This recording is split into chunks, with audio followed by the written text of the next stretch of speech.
Bonjour et bienvenue sur la chaîne du Centre Tao. Je suis Isabelle Zovzak, ambassadrice du Tao, coach et thérapeute en médecine traditionnelle chinoise. Et nous cheminons ensemble sur cette voie du Tao pour réveiller la fille du soleil qui vit dans notre cœur de femme. Là, nous sommes dans la série Manger selon le Tao et nous voyons tout ce qui est diététique thérapeutique chinoise. Quelles sont les propriétés, les indications thérapeutiques des aliments courants que vous pouvez trouver pour vraiment révéler l'âme de magicienne et de guérisseuse qui est en vous. Aujourd'hui, on va voir comment dire stop au ballonnement parce qu'il y a beaucoup de femmes qui ont ce problème-là et on va, avant de voir les solutions, voir pourquoi on peut être ballonné. Eh bien, il n'y a pas 50 possibilités. En fait, il y en a deux grandes de base. La première, c'est ce qu'on appelle une surpression du foie, c'est-à-dire quand les émotions vont bloquer dans notre abdomen, on vit avec l'abdomen bloqué, notre diaphragme est tendu, et à l'intérieur de notre abdomen, il y a une stagnation, ça ne bouge plus. Ça peut emmener de la constipation, par exemple, mais comme l'énergie ne va plus circuler, eh bien elle va rester dans l'abdomen et à un moment donné, l'abdomen va gonfler parce que l'énergie ne pourra pas circuler. Il y a aussi une autre raison, une autre cause, c'est quand il y a un vide d'énergie digestive, un vide d'énergie de la rate. Comme la digestion ne se fait pas parce qu'il y a un vide d'énergie, la digestion est ralentie, elle est plus lourde, donc on va gonfler. Et ça, en fait, on peut le voir très facilement soi-même, parce que dans le premier cas, les ballonnements sont aggravés avec les émotions, et dans le deuxième cas, pour le voir, on a en fait toujours plus ou moins le ventre gonflé, même un petit peu le matin, parce que tout s'est tellement ralenti dans l'abdomen que ça reste, on digère trop lentement, donc ça ballonne. Et ça va se manifester bien sûr par un ventre gonflé, mais ça peut donner de l'aérophagie ou des éructations, et à ce moment-là, c'est bien ennuyeux, et surtout que ça ne peut que s'aggraver si on ne fait rien, parce que la digestion se ralentissant, tout devient plus lourd, plus lent, et ça empire la situation, et on finit par avoir aussi trop d'humidité dans le système digestif, trop d'humidité dans les intestins, et ça aussi, ça fait vraiment bien gonfler le ventre. Alors, avant de voir ce qu'on peut faire au niveau alimentaire, ce qui est important, c'est de se rendre compte qu'il y a une stagnation et qu'il y a des moyens de faire circuler l'énergie. Le moyen le plus simple, c'est de marcher après manger. Si on s'active après manger, on met l'énergie en mouvement. Je ne parle pas de faire du sport, je parle de marcher. On peut également se masser le ventre dans le sens des aiguilles d'une montre. On se masse le ventre après manger. Si on est à la maison, on peut même se mettre une bouillotte sur le ventre pour accélérer la digestion en donnant de l'énergie de chaleur à notre abdomen. Je vous disais aussi que quand on est ballonné, ça veut dire que le diaphragme est tendu. À ce moment-là, on se rend compte également à quel point la respiration va être importante. De la respiration thoracique, alors on met les bras au-dessus de la tête et on inspire par les côtes, parce que le diaphragme s'insère sur les côtes. Donc si on ouvre les bras, on ouvre les côtes, et à ce moment-là, le diaphragme s'étire, et si on inspire par les côtes, on va encore plus l'étirer.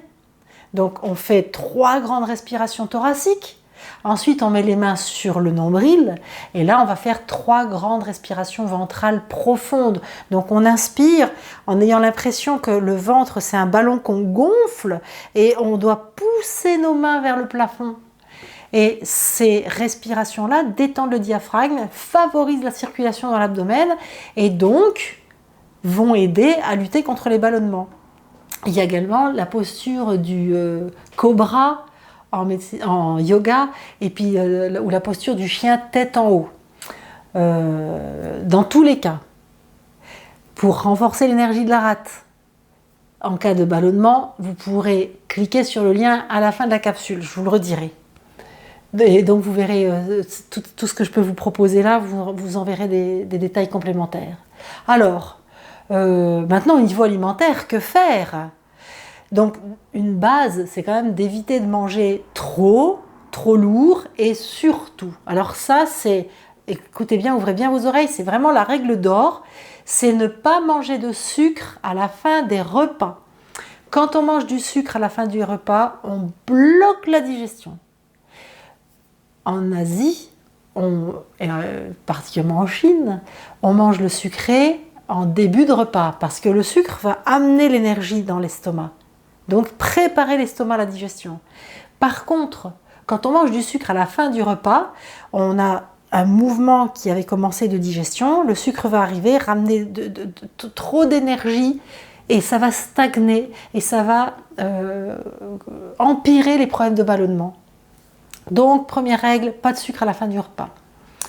On peut, par contre, en manger, oui, un petit peu en apéritif, ou alors prendre une cuillère d'alcool de riz ou une cuillère de vin, juste une cuillère, simplement là pour réchauffer l'estomac et le préparer à digérer, donc pour que ça digère plus vite.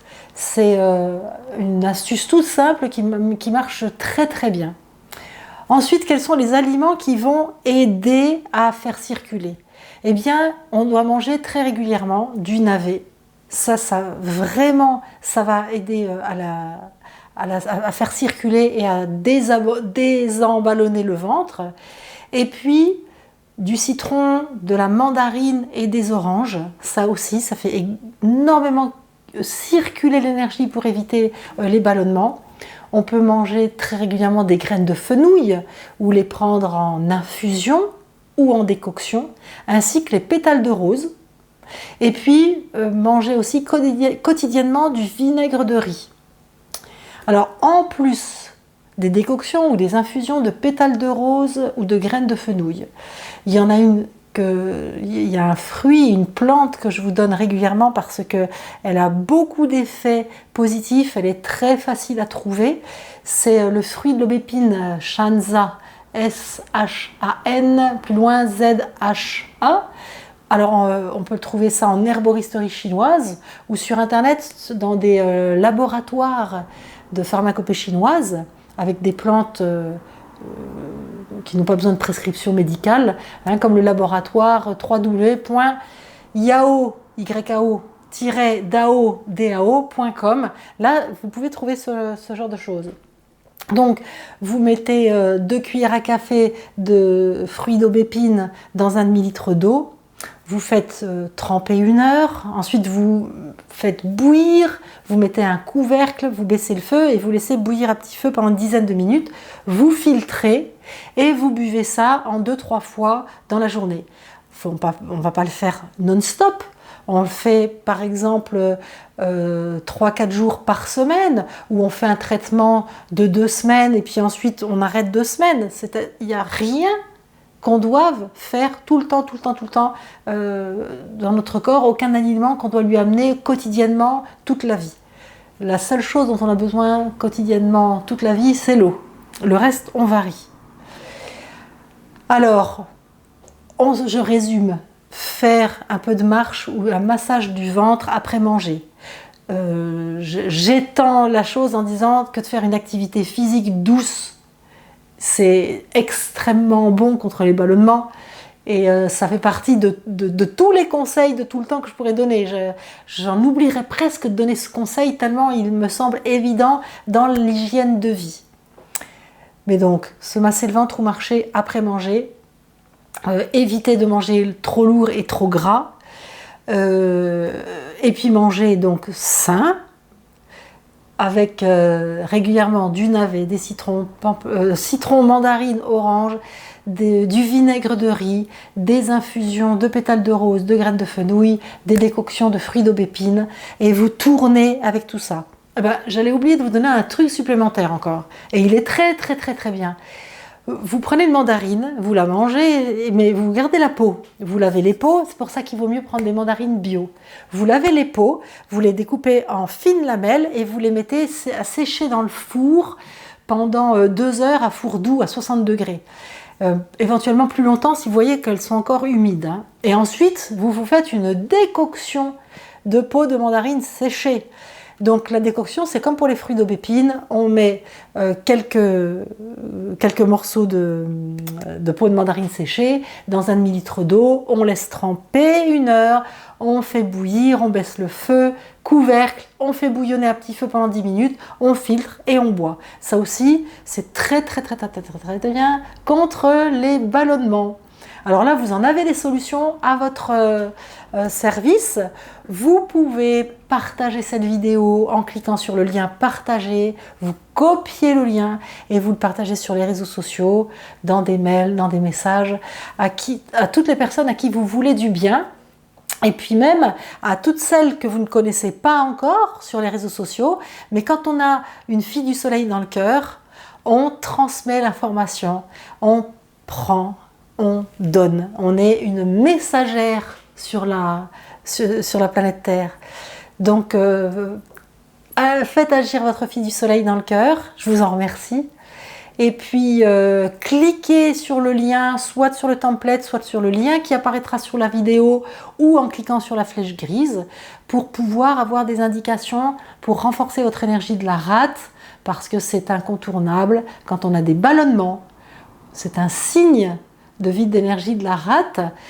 Et si on a des ballonnements qui sont essentiellement dus à des blocages d'énergie émotionnelle, donc à l'énergie du foie, sachez que dans tous les cas, il y aura une incidence sur la rate. Donc dans tous les cas, il faut renforcer sa rate. C'est pour ça que je vous ai mis ça aujourd'hui. Ok, on s'est tout dit. On se revoit très bientôt pour une autre capsule. Je vous embrasse. Ciao, ciao.